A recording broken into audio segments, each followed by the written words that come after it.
ఓం నమ శివాయ, శ్రీమాత్రే నమ. మీరు చూస్తున్నారు మేడి చెట్టు. చూడండి, కాయలు కనిపిస్తున్నాయి.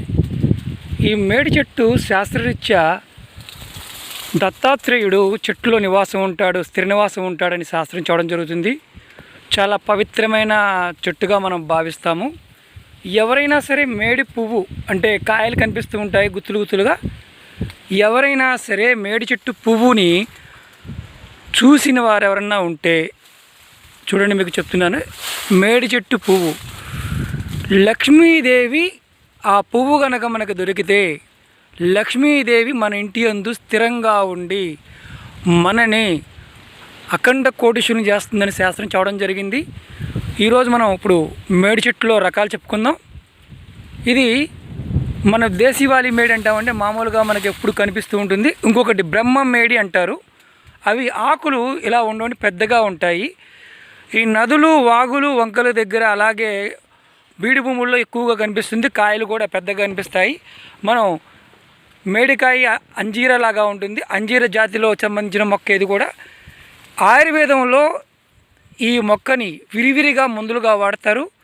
ఆయుర్వేదం పాయింట్ ఆఫ్ వ్యూ అంటే మనకి అతిమూత్రంలో కావచ్చు, రక్తాన్ని శుద్ధి చేయడంలో కావచ్చు, మేడి పళ్ళు, మేడి చెట్టు యొక్క చెక్క కషాయంగా వాడతారు. ఇది చాలా శక్తివంతంగా పనిచేస్తుంది. మనం ఇప్పుడు దైవత్వం గురించి మనం ఈ మొక్క గురించి చెప్పుకుందాం. మేడి చెట్టు మామూలుగా ఇళ్ళల్లో పెంచడానికి కుదరని చెట్టు, ఎందుకంటే మహావృక్షం పెరుగుతుంది. ఇది కూడాను ఇది ఎలాగైనా వస్తుంది.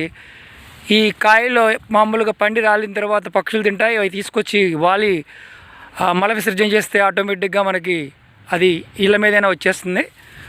మేడి చెట్టులో దత్తాత్రేయుడు స్థిరంగా ఉంటాడు. శాస్త్రం ఏం చెప్తుందంటే మేడి చెట్టు కింద నుంచి చనిపోయిన వారిని కూడా తీసుకువెళ్ళకూడదు శాస్త్రం చెప్తుంది.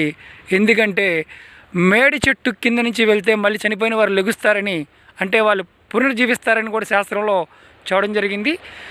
ఈ చెట్టులో దత్తాత్రేయుడు ఉంటారు.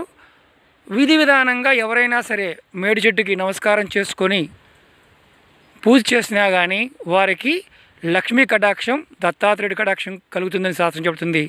అలాగే మేడి చెట్టు ఉత్తర దిశయందు, తూర్పు దిశయందు పారిన వేరు రవిపుష్యమి నక్షత్ర టైంలో సంగ్రహించి తావీజులో ధరిస్తే లాటరీ లాంటివి, అలాగే ఈ తంబోలా గేమ్స్ లాంటివి ఆడుతుంటారంటే మన మామూలుగా ఈ వాటిని ఏమంటారంటే ప్యాక్గా మన మామూలుగా వీళ్ళు ఆడుతుంటారు కదా, రమ్మీలు ఆడుతుంటారు, అలాగే లాటరీ టికెట్లు కొంటూ ఉంటారు.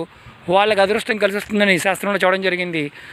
ఉత్తరం వైపు వేరుని అది కూడా రవిపుష్యమి నక్షత్రం రోజున సంగ్రహించి విధి విధానంగా సంగ్రహించి మనం ధరించగలిగితే, తావిజులు ధరించగలిగితే, అది కూడా కుడి జబ్బకు ధరించాలండి. ఖచ్చితంగా మీరు లాటరీ టికెట్ లాంటివి కొంటే మీకు ఖచ్చితంగా లాభం కలుగుతుందని శాస్త్రం చెప్తుంది. లక్ష్మీకారకమైన శక్తివంతమైన చెట్టు మేడి చెట్టు. ఇది దీంట్లో దత్తాత్రేయుడు స్థిరంగా ఉంటాడు. అది కూడా ఎలా అంటే రవిపుష్యమి నక్షత్రానికి ముందు రోజున మనం సంకల్పం చెప్పుకోవాలి. సంకల్పం చెప్పుకొని వేరుని ధరించాలి. అలాగే ఇది గ్రహాల్లో ఉన్న మన నక్షత్రాల్లో కృతికా నక్షత్రానికి సంబంధించినట్టుగా శాస్త్రంలో చెప్పబడింది. కృతికా నక్షత్రం వారు ఈ వేరుని ధరిస్తే వారికి గ్రహపీడ తగ్గుతుందని శాస్త్రంలో చూడడం జరుగుతుంది. మీరు విధి విధానంగా సంగ్రహించండి, ఎందుకంటే మనకు విరివిరిగా ఈ చెట్టు లభిస్తుంది. ఇది మామూలు మేడండి.